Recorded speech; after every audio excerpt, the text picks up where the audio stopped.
What's up, guys? It's your girl Love Sammy, and today I'm here with a crazy story time. The time that we just had a little situation going on at the old job at ODG. But before I start, please like this video, comment down below what your reaction was to this video, and let me know what y'all think about it. If y'all had any type of situation happen to y'all before. Y'all, I don't know, I just feel like it's like lint somewhere. Maybe it's just my lashes, but alright guys, I have not brushed them. And look, like my video if y'all like my look, my hair, y'all. I gotta show y'all on the back real quick. I don't know if y'all can see it, but okay, period. I'm gonna go ahead and start this video. It's a story time about the time I was working at Dollar General. I was only there for a little bit. I was a manager. I'm trying to get this a little bit together. This is my first time using this camera. So y'all just bear with me, okay? But I'm gonna go ahead and get into the story. So this happened, I want to say about, it's been about 2 or 3 months ago. Been about 90 days ago, right? So me and this young lady, I'm not gonna say her real name, we're just gonna call her Sarah. Okay, so me and Sarah, I'm gonna give you a brief description of Sarah. And if you're watching this, girl, you know who you are. I'm gonna send you this video. So hey girl, hey. So it was me and Sarah. I'm gonna give a description of Sarah. Blonde hair, blue eyes. She's probably like 90 pounds wet, y'all. Greatest coworker. But they really tried us that night, right? So pretty much it was me and her closing. We were both managers, key holders at the time, managers, whatever. So it was just us two in the store, right? Minus the customers. So me and her were the only ones working. It's a small store, so you know, this is kind of just how they had it set up. It's 2 people closing pretty much every night. And so I'm on the register, and Sarah is just kind of like recovering the store, helping out customers, and you know, things of that sort. But at this time, she was taking her 15-minute break. So I'm ringing up the customers and everything, and so I see this guy. Never really seen him before, but it's at this point it's like 9 o'clock, y'all. 9 o'clock at night, right? So I'm on the register, you know, I'm checking out my customers, and so I see this guy, white dude, probably about, I can't tell his age, probably like, let's just say 50, in the 45, 50 age range, right? So he pulls up dressed in all camo on a bicycle, a push bicycle. No, nothing electronical. It's just the basic push, you know, bicycle. So I'm like, okay, you know, whatever. And so I got done ringing on my customer, and then I went to the back. I didn't go to the, well, anyway, I stepped away from the register because no one was there.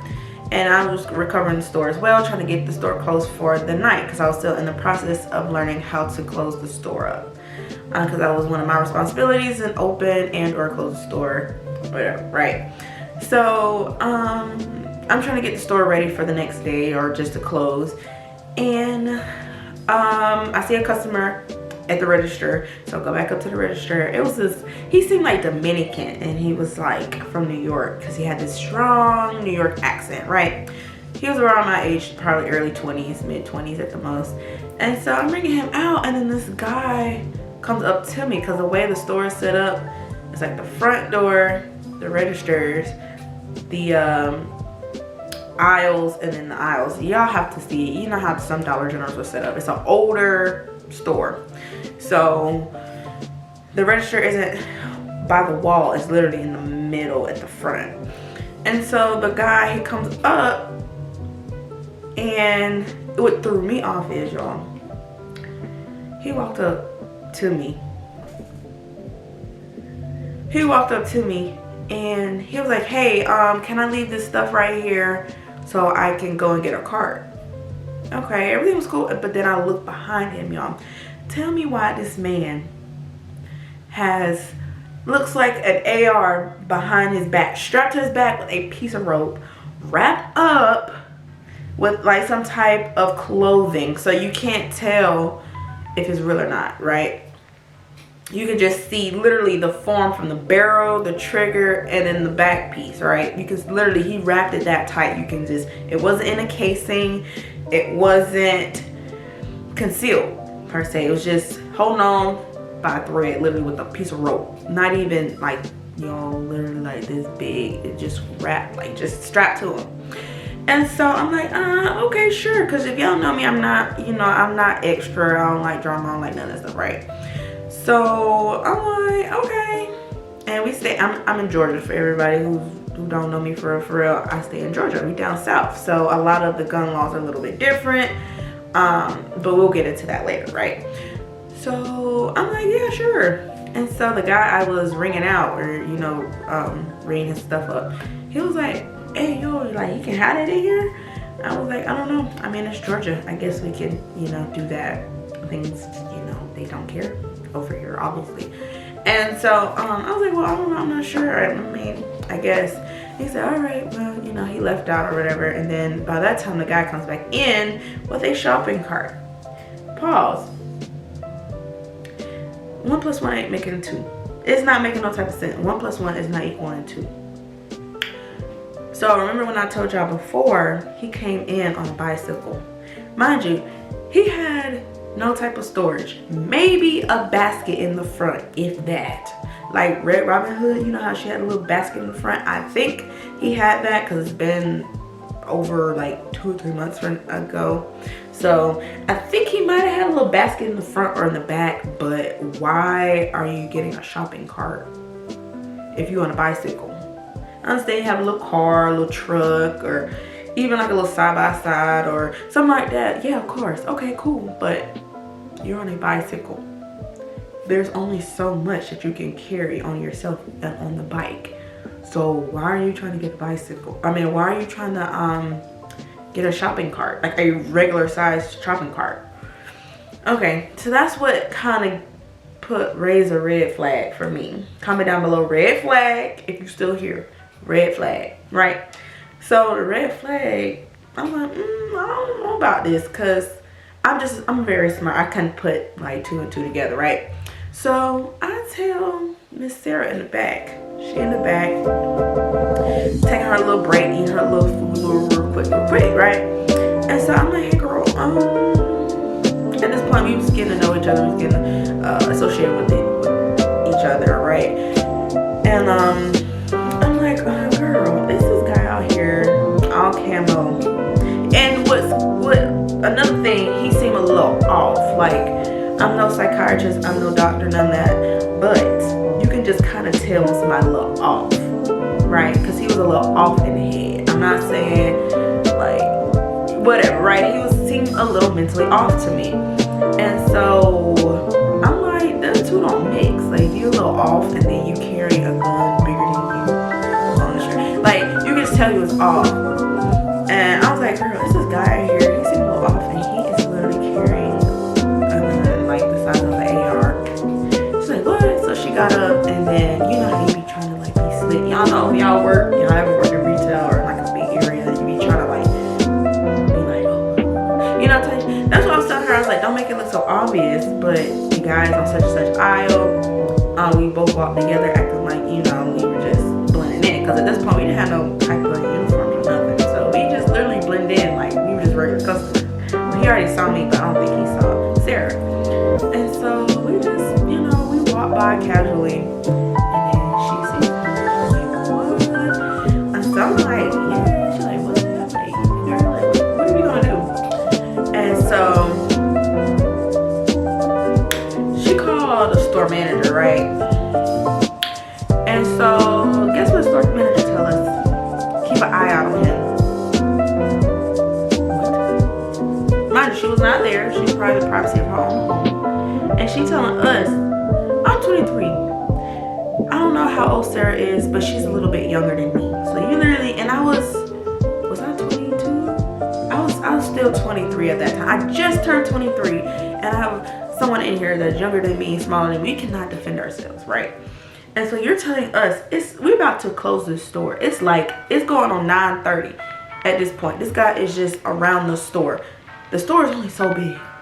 And he's literally taking his sweet time First, he has a cart. Why do you need a cart?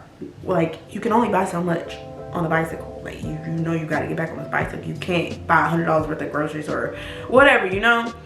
And so she calls the store manager, and the store manager says, oh, he's a regular, keep an eye out on him.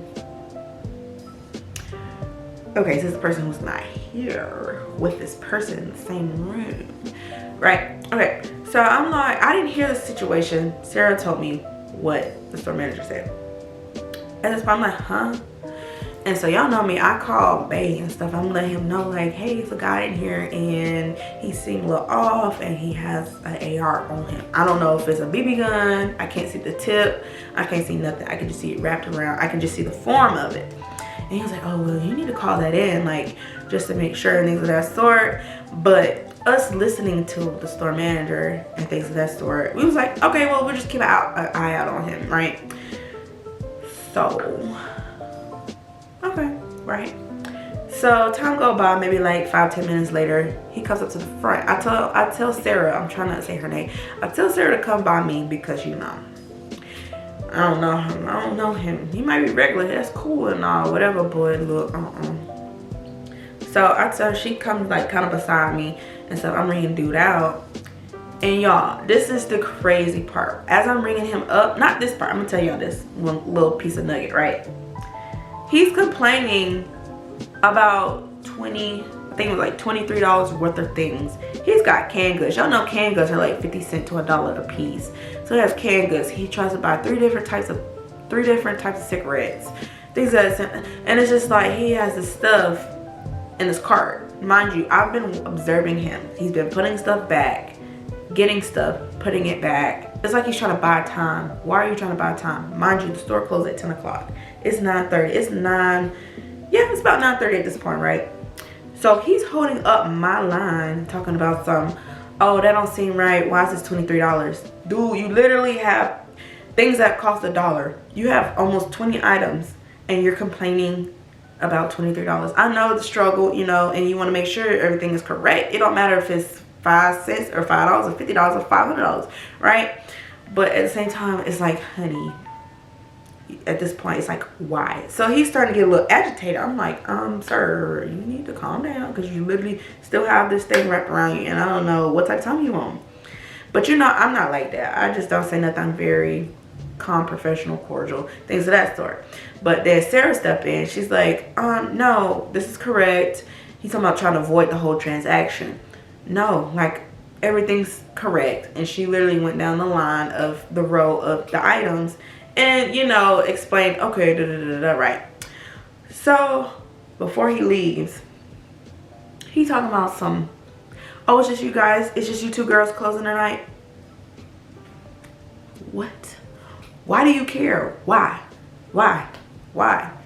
And Sarah don't say nothing, but I'm like, yeah. I mean, I don't, but I'm like, I say, yeah, really quick, but Sarah don't say nothing. And then we, like that time, we could just feel like dread, like, why are you asking us this? You don't ask two very young women. I'm not the smallest, but to some people I'm a little small. I done got a little bit chubby, a little thick, but I'm like 5'5" at the most, and she hit only about 5'3", 90 pounds. I'm 100, about past 150 pounds. But at the end of the day, we are not armed. All I got is my little pepper spray on my little keychain, and it's in the back, you know, type stuff. And it's like, why are you asking us that? That just kind of, I ain't like that. So he left out. And mind y'all, the whole time this is going on, and especially when he left out, we had customers coming back in there to check on us. Said, okay, you guys okay? Like one young black dude, he came in, he said, y'all good? Like, everything okay? And I was like, yeah, everything's okay. Because I guess Sarah told me later he could tell that Sarah was feeling a little uneasy. So that's why he came back in. This random stranger, this random nice guy, he came back in to check up on us. Like, everybody was looking at us like, what are you gonna do? Like, what is going on, right? And so he leaves on his little bike. We don't call anything in.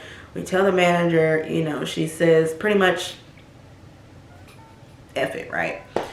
And then before we even try to close the store down, the door doesn't close. Like, that's why I don't kind of work there, because yeah, it's Dollar General, but at the same time, y'all need to, you know what I'm saying?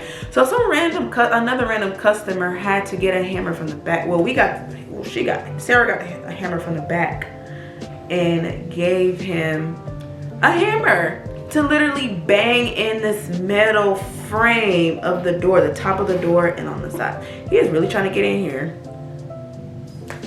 Look at. And so the piece at the top of the door was bent in, right? And so the guy had to beat it in so the door would close. We tell the manager about the door. Pretty much figured out. Like I said, I didn't have the conversation. Sarah and the store manager had the conversation.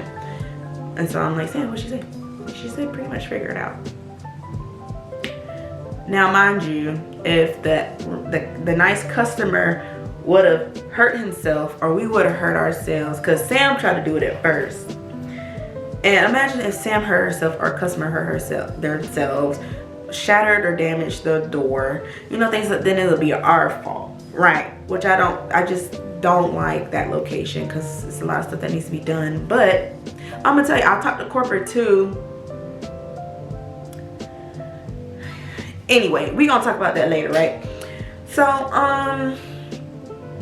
all this is going on. We got this random like crazy guy loose in the store with this AR thing behind him, and then the door's messed up. So it's just like, this is a lot going on right before he's supposed to close.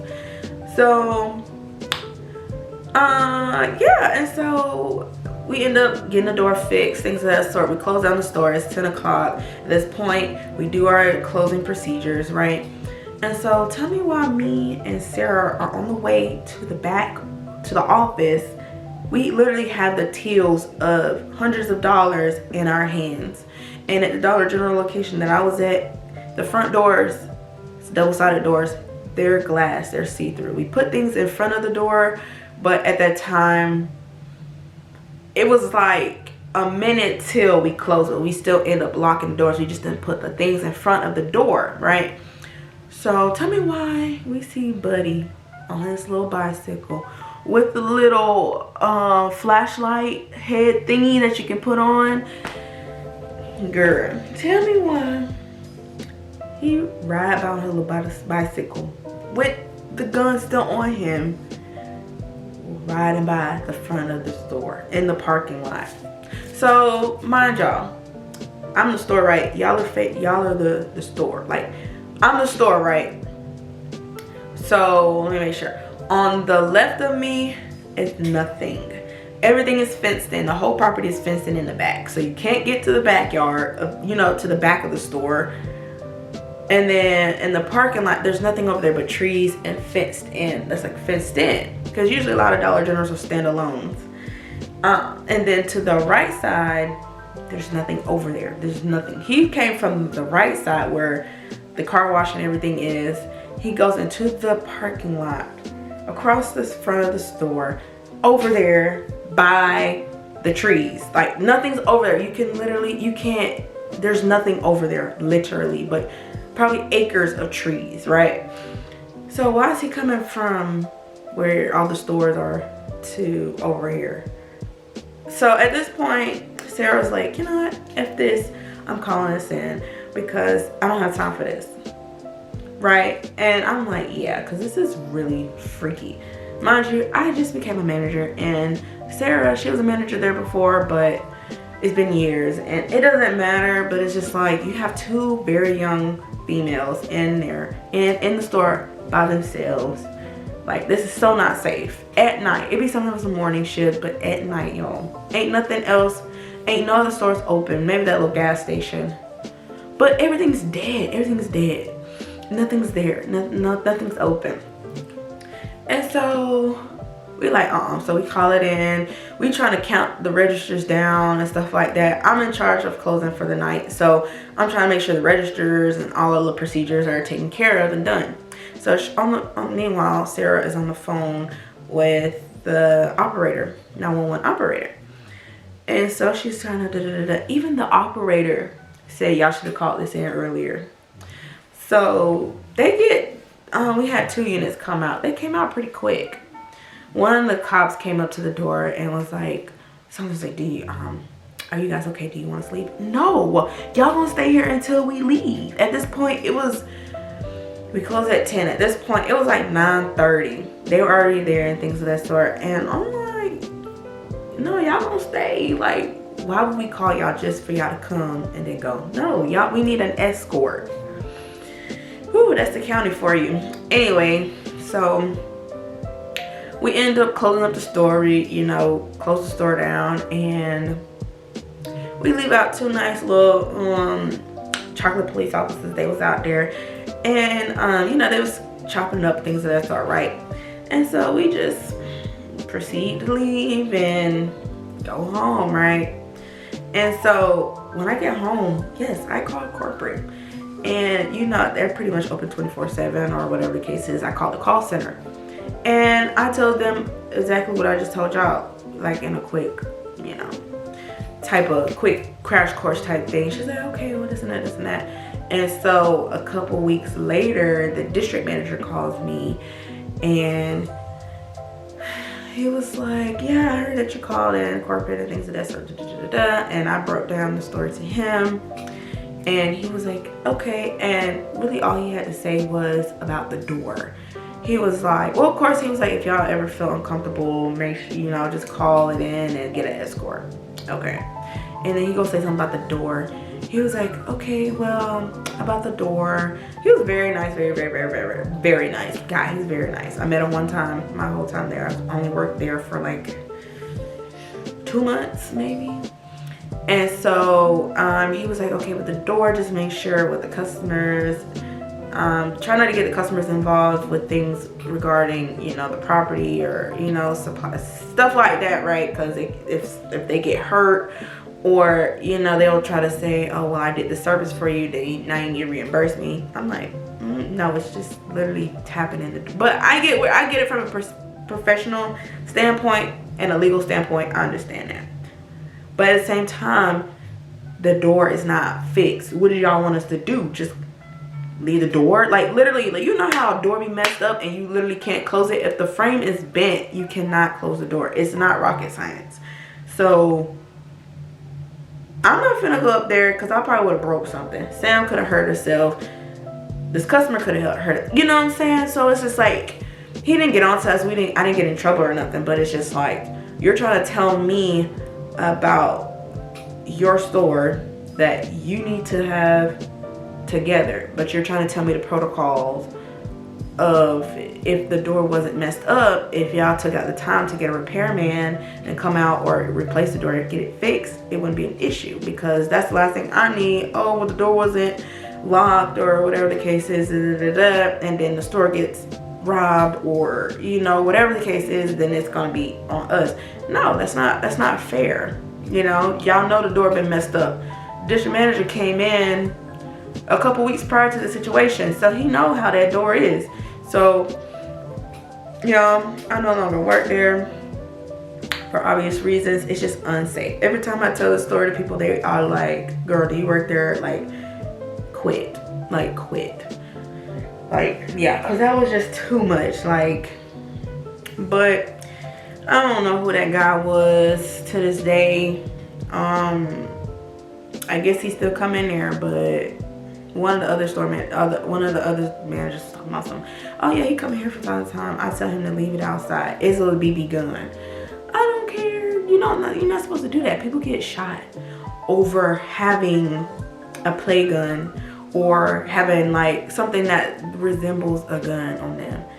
Like, that's why I say he might be a little mentally unstable. He need to have like a caregiver or something with him if that's the case, because you can't walk into no public establishment open with that type of thing, whether it's real or not. People lose their lives over things that represent guns, like, and I don't understand that. But y'all, that was my little story about the time we had this crazy little customer come inside the store and just was doing way too much. But yeah, I no longer work there. I work from home for now, so I'm trying to make this a career. So y'all make sure y'all like this video, share, comment, share this video, share this video, share this video. I'm trying to get to 1,000 subscribers.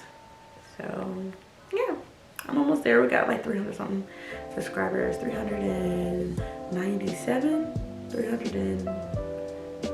87 to go and counting. So make sure y'all like, comment, subscribe, and share, and I will talk to you guys later. Bye.